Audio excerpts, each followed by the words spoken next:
My son Marcus told me my pension checks must have been getting lost in the mail. He said it with a worried face and a calculator in his hand, as if he were the only person trying to keep me safe. For 3 months, he convinced me to live on my small savings while he sorted it out with the bank. Then the branch manager asked me to come in and verify one simple detail. My pension checks had not gone missing. They had been redirected, and the account receiving them had been opened 6 weeks earlier under a business name I had never heard of, using Marcus's mailing address. On my trolled, he didn't deny it. He only said, "Mom, you weren't using it." That was the moment I stopped seeing this as a misunderstanding. It was theft dressed up as concern. Subscribe for more stories of dignity and accountability, and comment. What would you check first if your income suddenly disappeared? My name is Rebecca Clark. I was 68 years old when I learned that the person most determined to make me feel helpless was the son I had spent my whole life helping. I had worked at the Willow Creek Public Library for 31 years. I started as a circulation assistant, stamping due dates into the little paper pockets at the back of books. By the time I retired, the library had computers, online reservations, and a self-checkout machine that seemed to confuse half the town. But I still knew the regulars. I knew which children liked mystery books and which ones quietly sat in the corner because home was too loud. I knew which older patrons came in every Tuesday not because they needed a novel, but because they needed someone to say good morning to them. It was not glamorous work. Nobody gets rich shelving books and helping people print their tax forms. But it was honest work. My husband William used to say that was why our home felt peaceful. Everything inside it had been paid for with time, patience, and both of us doing without things we could not afford. Our little brick house on Maple Lane was not fancy. The front steps leaned slightly to the left, no matter how many times William tried to fix them. The kitchen cabinets were older than our son. The porch light had a tiny crack through the glass that caught the sun in the late afternoon. But it was ours. William and I raised Marcus there. We taught him to ride a bicycle in the street out front. We sat through his school plays, even the terrible one where he played a tree and forgot to stand still. We helped him with community college tuition after he graduated high school. When he married his first wife, I made the food for the reception because they could not afford a caterer. And when his marriage ended 6 years later, William and I let Marcus move back into our spare room for nearly 8 months. At the time, I did not resent any of it. I did not cry in Elena Morales' office. Not then. I think part of me had gone very still, the way a person does when they hear something too terrible to fit into the shape of the day they were having. Outside the glass wall of her office, the bank continued as if nothing had happened. A teller counted cash into a drawer. The little girl near the teller line was gone. Someone laughed softly by the front door. But inside that office, I was staring at a form that said my son had witnessed my signature on an authorization I had never seen. "Elena," I said, and even to my own ears, my voice sounded far away. "Can a person witness a form that gives them access to the money?" "That is something our fraud review department will examine," she said carefully. "Right now, I don't want you to sign or discuss anything further with anyone until we secure your accounts. I have to call Marcus." Elena did not tell me not to. She knew better than to speak to me as though I could not make my own choices. But she did say, "Before you do, let's make sure he cannot change anything else." That was the first thing I appreciated about her that day. She did not take control away from me in the name of helping. She gave it back. We spent nearly an hour reviewing my accounts. The phone number Marcus had added was removed. So was the email address I had never authorized. Elena helped me create a new online banking password, one Marcus would not know, and she set every account so that no changes could be made over the phone without additional verification. Then she asked whether anyone else had access to my mail. "My son has a key," I said. "Does he have permission to collect your mail? Only if I'm away." No. That answer sat between us. Elena wrote something down. She explained that the bank could place a temporary hold on the Maple Ridge consulting account while the matter was reviewed, but she could not promise what would happen immediately. Some funds might already have been spent. The bank would need statements, signatures, and a formal report from me. I listened to every word. I wrote down names, dates, and case numbers in the little notebook I kept in my purse. My handwriting trembled at first, but it became steadier with each line. By the time we finished, I had 3 copies of documents in a folder Elena gave me. One showed the altered authorization, one showed the redirected pension deposits, and one showed the business account's opening date. Weeks. Exactly 2 days after Marcus had come to my house with his yellow legal pad and told me my pension payment was probably just lost in transition. I drove home in silence. The streets of Willow Creek looked unchanged. Mrs. Benton was walking her beagle near the church.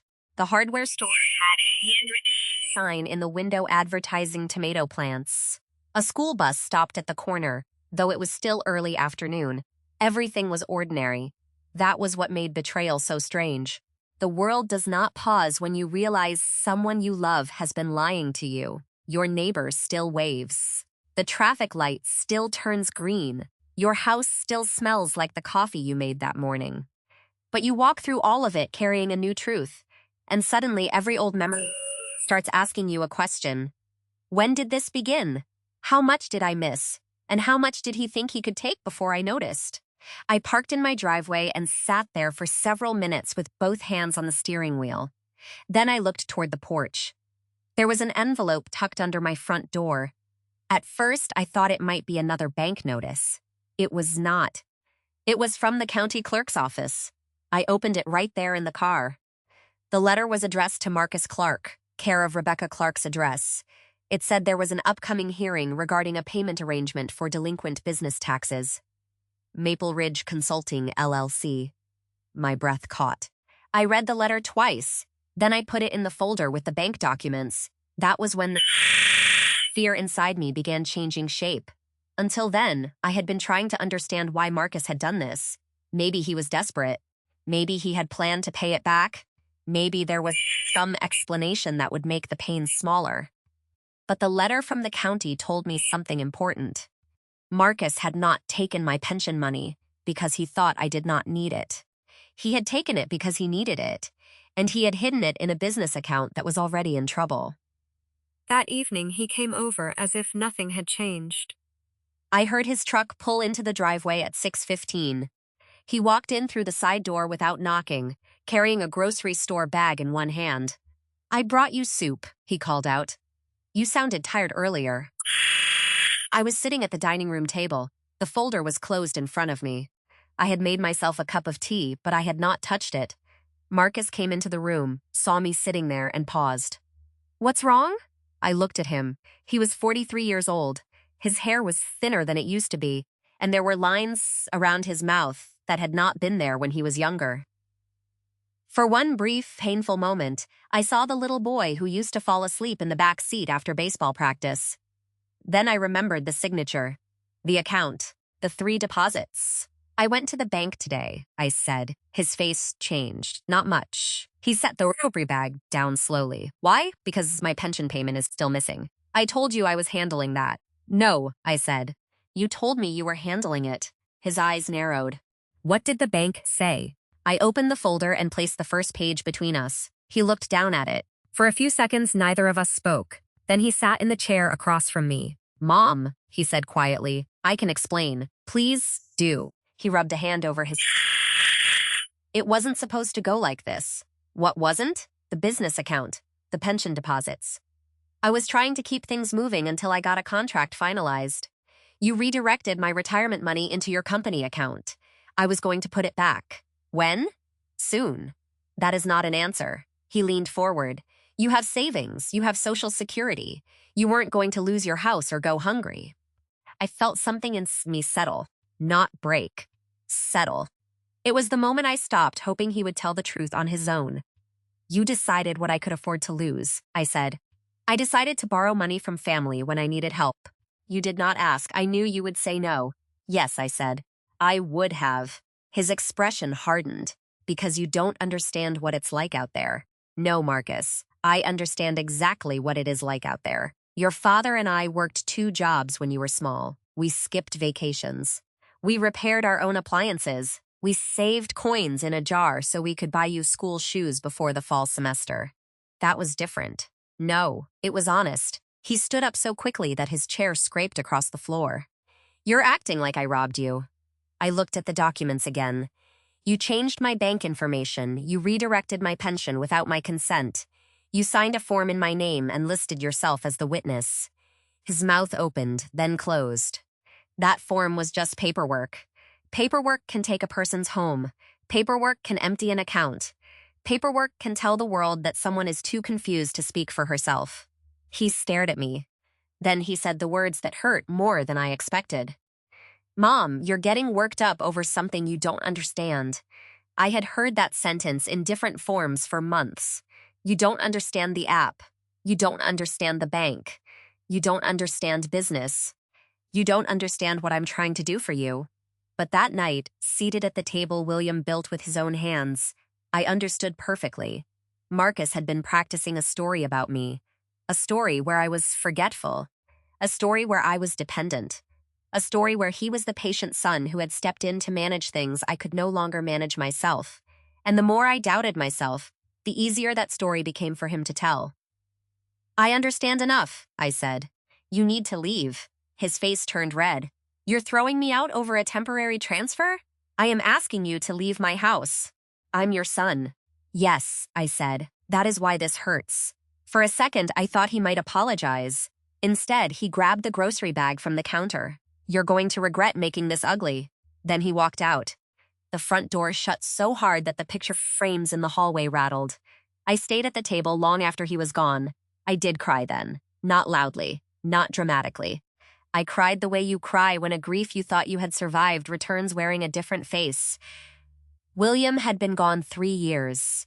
I had learned how to sleep alone, how to eat alone, how to hear a noise in the night without reaching for him. But I had never learned how to imagine that our son might use the trust we gave him as a weapon against me. The next morning, I called my friend Lorraine. Lorraine had been my coworker at the library for 26 years. She was the kind of woman who could listen without interrupting and still somehow make you feel stronger by the time you hung up. When I told her what happened, she was quiet for a moment. Then she said, Rebecca, did Marcus have access to William's old filing cabinet? Yes. Why? Because you keep everything in there. I looked toward the hall closet. William's filing cabinet was still where he had left it, behind the vacuum cleaner and the folding chairs. 2 drawers. Gray metal. A little dent near the handle from the time Marcus slammed a toy truck into it as a child. Inside were tax returns, insurance papers, house records, pension statements, and old bank documents. I had not opened the bottom drawer in months. After I hung up with Lorraine, I took out the key. The cabinet was locked. But when I opened the bottom drawer, I immediately saw that something was wrong. The folders were not in the order I kept them. William used to tease me about my labels. He said I could organize Hurricane if someone gave me a file tab and a pencil. But those folders had been disturbed. The pension folder was moved to the back. My old checkbook register was upside down, and the blue envelope where I kept copies of my identification documents was missing. I stood there holding the empty space where it should have been. Inside that envelope had been a photocopy of my driver's license, my social security card, and an old voided check. Exactly the sort of documents someone might use to open an account or change financial information. For a moment, I wanted to sit down on the floor. Instead, I took out my notebook. I wrote, blue identification envelope missing, filing cabinet disturbed. Marcus had spare key. Then I called Elena. She told me to bring the county letter and the information about the missing documents to the branch. She also gave me the name of a financial crimes investigator assigned to review my report. His name was Daniel Price. He was not a police officer. He was a bank investigator who handled suspected fraud cases involving customer accounts. He spoke to me by phone that afternoon and asked clear questions. When had Marcus first discussed my pension? When had he gained access to my mail? Had he ever asked me to sign blank papers? Had he ever made comments about my memory or confusion?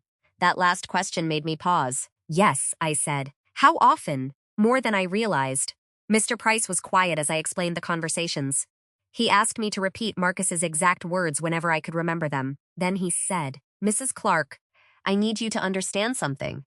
Statements suggesting that an account holder is confused can sometimes be used to justify why someone else is involved in the account. It does not prove anything by itself, but it can be part of a pattern." A pattern. That word stayed with me after the call ended. I began looking at the last few months differently. The time Marcus insisted on sitting beside me during a call with the utility company. The day he took my mail inside before I had reached the porch. The way he began answering questions directed at me when we were together. The comments he made in front of my cousin Donna. "Mom has been a little scattered since Dad passed. She gets anxious with numbers. Sometimes she forgets what she told me." Each sentence had seemed small at the time, almost protective. But together they formed a wall around me. And behind that wall, Marcus had been moving money. 2 days later, Elena called and asked me to come back to the bank. This time, she met me in the lobby herself. Her expression was serious but not alarmed. "Rebecca," she said, "we found an additional document connected to the business account." I followed her into the same office. Mr. Price was there, sitting beside a thin stack of papers. He stood when I entered and shook my hand. "Mrs. Clark, thank you for coming in." I sat across from them. Mr. Price opened the file. "The account was opened online," he said. "The application used copies of your identification documents. The initial funding source was listed as a personal contribution from you. I never contributed anything. I understand. There is also an email address attached to the application." He turned one page around. The email address was not mine. It was one I recognized from years ago. Marcus had used it when he sold used electronics online. I remembered because I had helped him recover the password after his divorce. "I know that address," I said. Mr. Price nodded. "We also reviewed the digital signature on the authorization form. It was submitted from a device associated with the same email account." My heart was pounding now. "Can you prove Marcus did it? We can document the account activity and refer it for further investigation." But there is another issue. He slid one final page toward me. It was a list of attempted transactions. 3 transfers had been initiated from the Maple Ridge account within the last 48 hours. One was to an auto finance company, one was to a collection agency, and one was a payment to a law firm.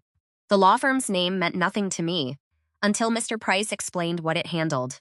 "According to the payment reference," he said, "this firm represents Marcus Clark in a pending creditor matter." I looked up. "What kind of creditor matter?" Mr. Price's face remained professional. "I cannot give you legal advice, Mrs. Clark, but the records suggest your pension deposits may have been used to cover personal and business debts." Elena reached across the desk and placed her hand over mine. Not to hold me down, just to remind me that I was not alone in that room. Mr. Price continued. "There is one more thing. The business account had a second user added shortly after it was opened." "Who?" He looked at the document. "A man named Darren Collins, Marcus's friend." The same friend Marcus had mentioned whenever he talked about building something of his own. The same friend whose name had appeared on no document I had ever been shown. And beneath Darren's name was a note that made my stomach tighten. Authorized to initiate transfers. Authorized to deposit checks.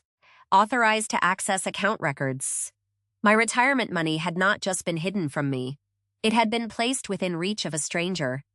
I left the bank with another folder under my arm and a new feeling in my chest. It was no longer just sorrow, it was resolve. That evening, I went through every drawer in my house.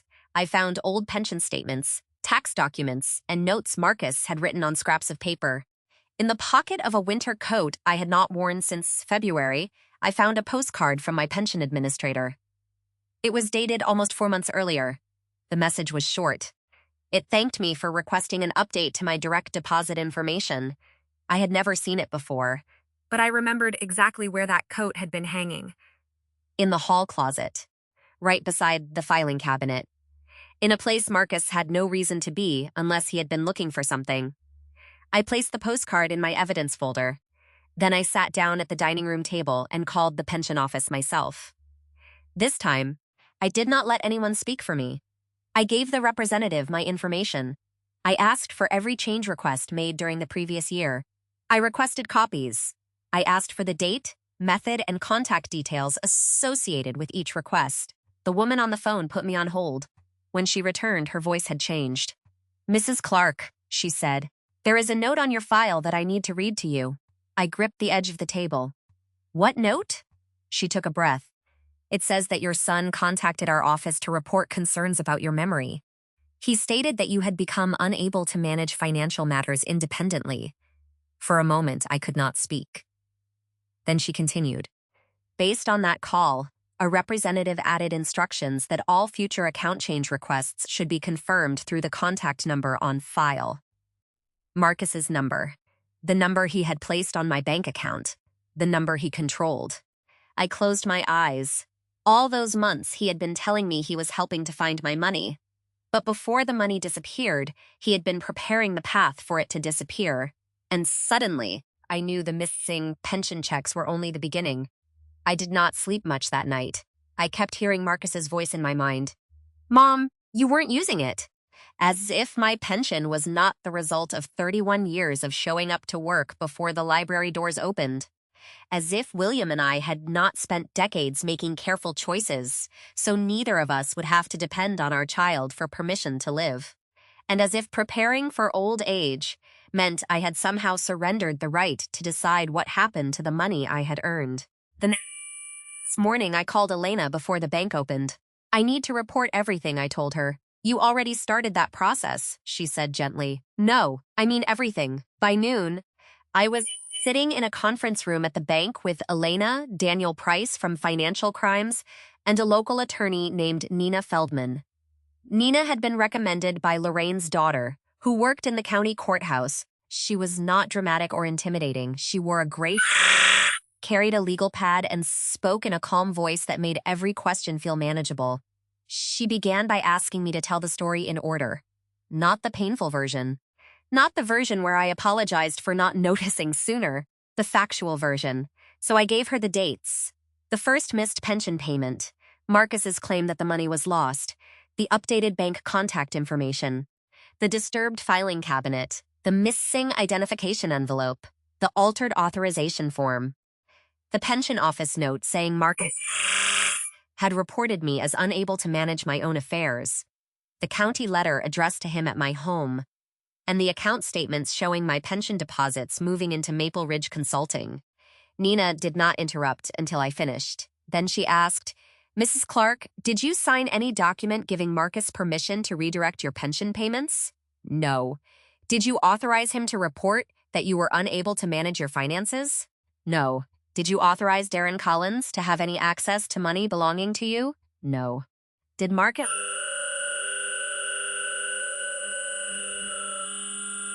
"No." She nodded and wrote something down.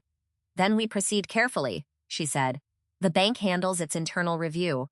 The pension administrator reviews the change request. I will help you document your statement and protect your assets. If the evidence supports fraud, the appropriate authorities may decide to investigate. May decide, not would. Not instantly. There was something comforting about her honesty. No one promised me that my money would reappear by sunset. No one said a police officer would arrive at Marcus's door with handcuffs because I was hurt. They told me what could be done. They told me what I could control. And for the first time since the pension payments disappeared, that felt like enough. Over the next 2 weeks, my life became a series of phone calls, forms, And careful records. I hated every minute of it. I hated having to explain that my own son had used my name without permission.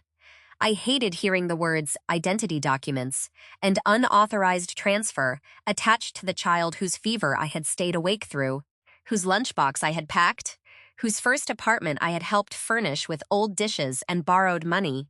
But each time I wanted to stop, I looked at the notebook beside my refrigerator. The one where I had written down every dollar Marcus had borrowed.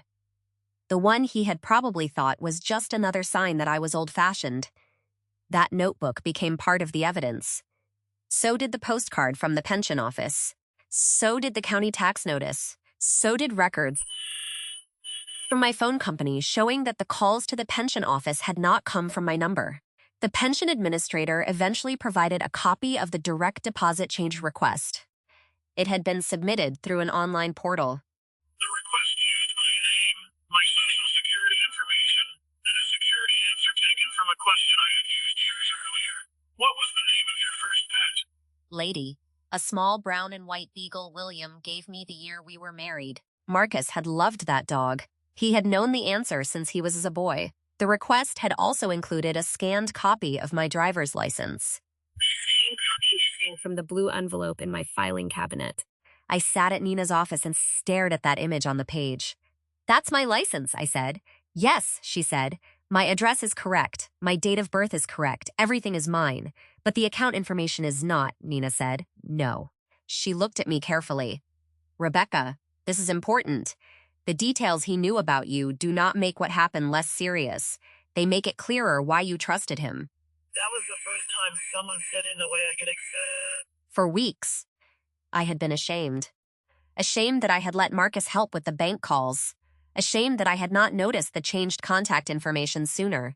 Ashamed that I had believed his worried face. But trust was not my failure. His betrayal was. The bank's review uncovered more than I expected. Maple Ridge Consulting had been opened in my name as the listed initial contributor, but the business registration itself named Marcus and Darren Collins as managers. The account received my 3 pension payments, along with several payments from customers of a small online advertising service Marcus and Darren had started. Most of the money did not stay there long. Some went to Marcus's truck payment. Some went to credit card accounts in his name, some went to overdue business taxes, and some was transferred to Darren. The account had been nearly empty by the time the bank placed the hold. Marcus had not borrowed my pension money for one emergency. He had been using it to keep a failing business and his personal debts afloat. The 3 deposits added up to $7,860. It was not enough to make anyone rich, but it was enough to pay my winter heating bills. Enough the roof when it finally gave out. Enough to keep my home from becoming a burden I had to fear. Enough that Marcus had no right to touch it. The bank recovered $2,140 from the account before the hold took effect. The rest had already been spent.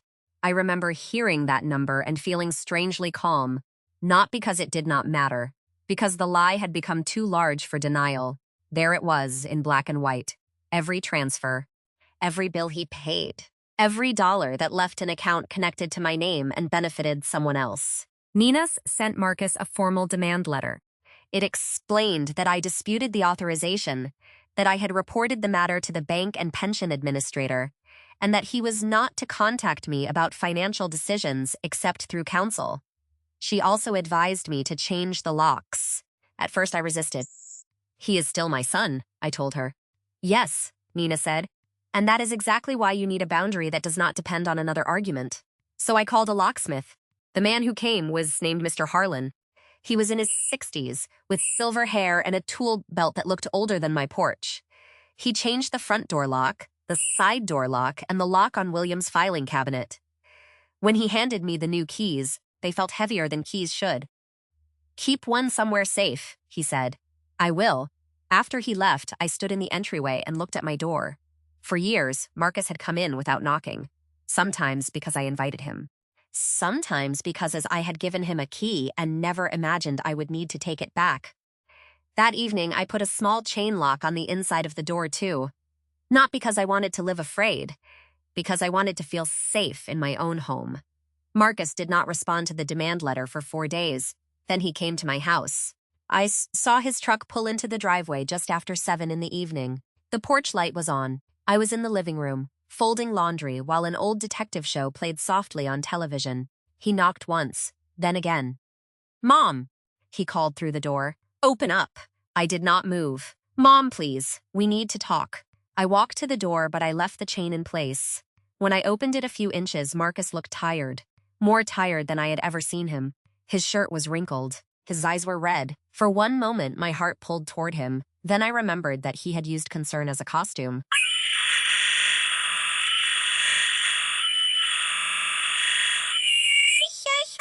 No, I said. I am protecting mine. He looked down at the chain lock. You changed the locks. Yes. Mom, come on. You had access to my home, my mail, my documents, and my financial information. You used that access to take my pension. I said I was going to pay you back. Then you can show that through your actions. He pressed his lips together. Darren pushed me into this. Did Darren force you to take my identification? No. Did he force you to tell the pension office that I could not manage my money? Marcus looked away. That was just to make the process easier. For whom? He did not answer. I felt tears sting my eyes, but I kept my voice steady. You did not just take money, Marcus. You made me look incapable so no one would question why you were speaking for me. I never said you were incapable. You told them I could not manage my financial affairs. I was worried about you. No, I said. You were worried I would notice. He lowered his head. For the first time since this began, he looked ashamed, not defensive, not angry, ashamed. I got behind, he said quietly. The business wasn't bringing in enough. Darren said, once stable, we could pay everything back. I thought I could fix it before you found out. You had 3 months to tell me. I know. You watched me use my savings. I know. You sat at my table and told me my money was lost. His eyes filled with tears then. I know. There are moments when an apology arrives too late to heal what it should have prevented. That does not mean the apology is meaningless. It means it cannot be the whole answer. I love you, I told him. That is not changing tonight. His face tightened. But I will not protect you from the consequences of what you chose. He looked at me for a long time, then he asked, so what happens now? The bank will finish its review. The pension office will do the same. My attorney will communicate with you. And you will not come into this house unless I invite you. You're really going to do this? I already am. He stood there for another second, then turned and walked back to his truck. I watched him leave. It was not satisfying in the way people imagine these moments will be. There was no victory music, no feeling of triumph, only sadness, and beneath it, something stronger, clarity. A week later, Marcus's attorney contacted Nina. Marcus had agreed to cooperate with the bank review and provide records connected to Maple Ridge Consulting. He also agreed to a repayment plan covering the money that could not be recovered from the frozen account. The plan was not a gift. It required him to make regular payments, disclose certain business records, and stay away from my finances completely. The bank restored the direct deposit to my personal account. The pension administrator added extra security procedures and sent confirmation notices directly to me. As for the allegation that I could not manage my own affairs, I requested a written correction in my pension file. I wanted it there in plain language. Rebecca Clark manages her own financial decisions. No authorized representative. No alternate contact. No son speaking over me. The financial investigation did not end overnight. There were still reviews, records, and decisions beyond my control. Darren Collins was questioned separately about his role in the business account. The bank provided its findings to the appropriate investigators, and Nina explained that I should let the process move at its own pace. I did. Because justice is not always a door slamming. Sometimes it is a record corrected, a lock changed, a signature challenged. A woman who has been made to doubt herself sitting down at a table and saying, no, that is not what happened. Marcus began making the repayment payments 2 months later. The first check came in an envelope with no note. The second one had a short letter inside. It said, I know saying sorry does not fix this. I am sorry anyway. I will keep paying what I owe. I will do whatever the process requires. I read it once. Then I put it in a folder. I did not call him. Not because I wanted him to suffer. Because I needed time to learn the difference between hearing an apology and trusting a change. Months passed. The maple tree in my front yard lost its leaves. Winter came. I paid my heating bill with my own pension deposit from my own account, and I felt grateful for a thing I had once taken for granted. On the first Wednesday after Christmas, I checked my bank balance at the kitchen table. The pension payment was there, right where it belonged. I made tea in William's blue ceramic mug. I opened the curtains. Snow had settled across the front lawn in a clean, quiet layer. For the first time in a long time, I did not feel like I had to prove I was capable. I simply was. Later that afternoon, I took out my notebook and wrote down the deposit amount. Then I added one more line at the bottom of the page. Trust is a gift. Success is a responsibility. I still loved my son. I still hoped he would become someone who understood what he had done and never repeated it. But love no longer meant leaving my door unlocked. It no longer meant allowing him to speak for me. And it no longer meant pretending that theft was concern just because it came from family. If someone tells you that you are too old, too confused, or too fragile to manage what belongs to you, pause before you hand them control. Ask questions. Check your records. Speak directly to the bank, doctor, agency, or attorney involved. Dignity does not disappear with age. Sometimes it begins the moment you decide to protect it. If Rebecca's story reminded you that independence deserves respect at every age, please like this video, subscribe for more evidence-driven family justice stories, and share it with someone who needs to hear it. And tell me in the comments, would you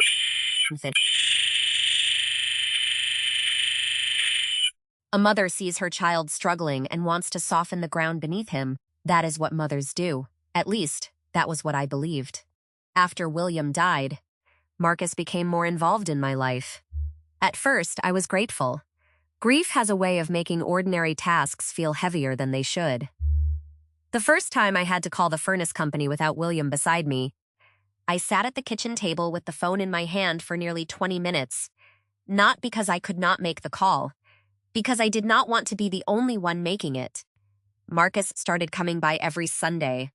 He brought coffee, checked the smoke detectors, and carried the trash cans down the driveway if the weather was bad. He would stand in William's old workshop, run his hand over the workbench, and get quiet. "I still can't believe he's gone," he would say. Neither could I. For a while, those visits made me feel less alone. Then, little by little, Marcus began asking questions that did not sound like questions.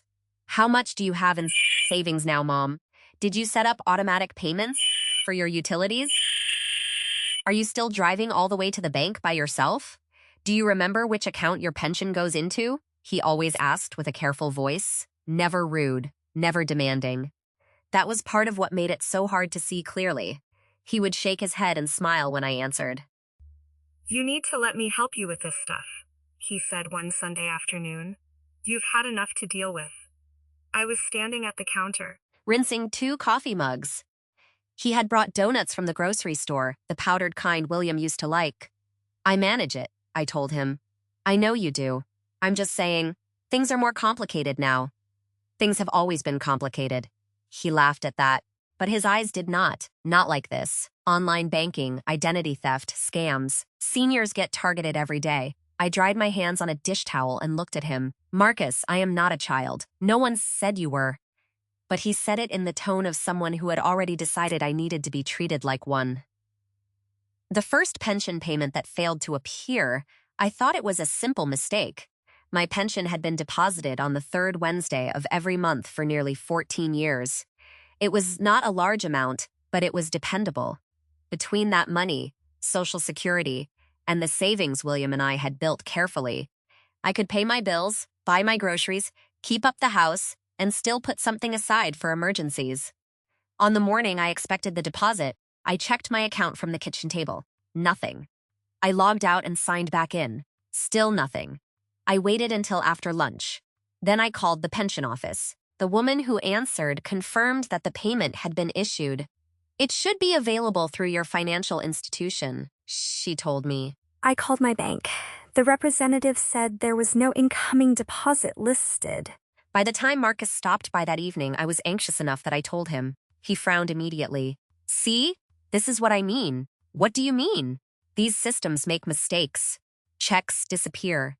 Banks lose things. Let me look into it. It's a direct deposit. It doesn't go through the mail." He waved a hand as though that detail did not matter. "Whatever. You know what I mean. Maybe it got routed wrong." I did not like the way he said it. Not because he was entirely wrong to be concerned, but because he sounded almost prepared. Like he had already rehearsed the answer. The next day, he came over with a yellow legal pad and that calculator from the hook. He sat at my dining room table, the same table William built before Marcus was born, and started writing down my monthly expenses. Electricity, water, gas, insurance, groceries, prescription copays. "You'll be fine for a little while," he said, adding columns. "You have savings." I do not want to use my savings for regular bills. It's temporary. I hope so. He looked up at me and gave me a patient smile.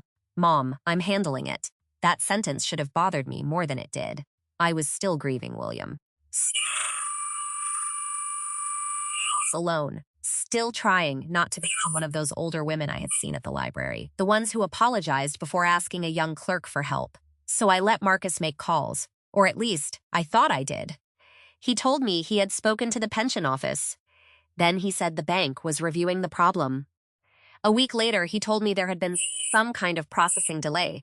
By the end of the month, he said the payment was probably lost in transition. Transition from what? I asked.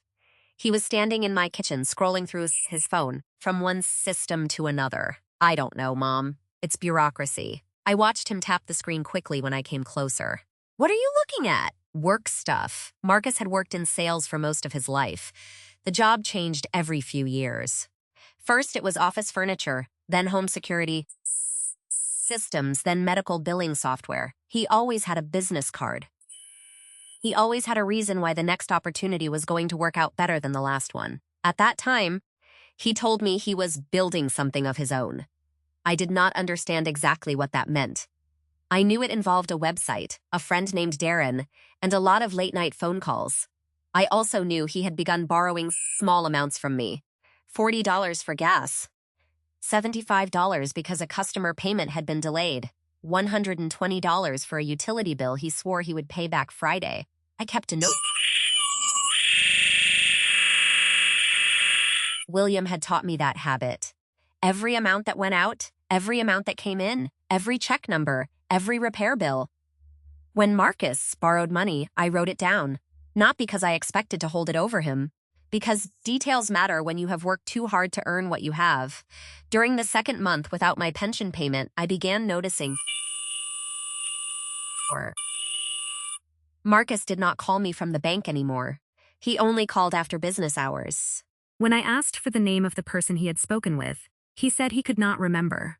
When I asked for a claim number or case reference, he told me those things were internal.